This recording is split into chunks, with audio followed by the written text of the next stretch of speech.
for me, I just love analyzing modern political figures in terms of their body language. Yes. Yeah. Because how you deliver a speech is often more important than what you say. In fact, in the ancient world, the most famous Greek orator was a guy named Demosthenes. And once a guy came up to Demosthenes and said, Demosthenes, tell me, what are the three most important things in giving a speech?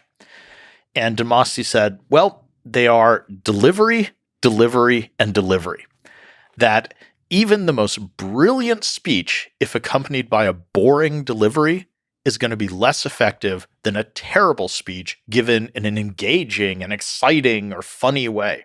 Speaking of modern day and gestures, what do you think of Donald Trump, who has these very unique kind of gestures?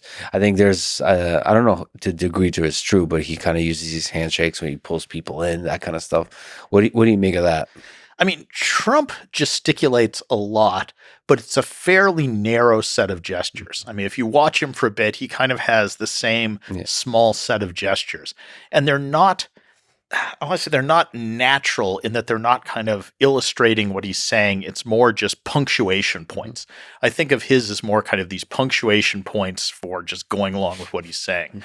There are speakers who truly can use their hands and arms and faces creatively, and you watch them and it's really enhancing the speech. I mean, just historically, Martin Luther King, he's famous for a lot of good speeches content. He was a good gesticulator too. He knew how to use his body. On the other hand, Adolf Hitler was a phenomenal gesticulator. If you watch some of his speeches, even just like turn off the sound and watch them, he's doing all kinds of stuff and he's really emphasizing his points in a very creative way. And this is what's fascinating about oratory and public speaking is it's this two-edged sword.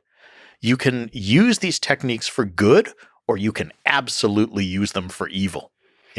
Yeah. So the very same techniques in the hands of, MLK, you say, this is wonderful, this is fantastic. In the hands of Hitler, you say, this is awful. Look, he's persuading a nation to commit atrocities.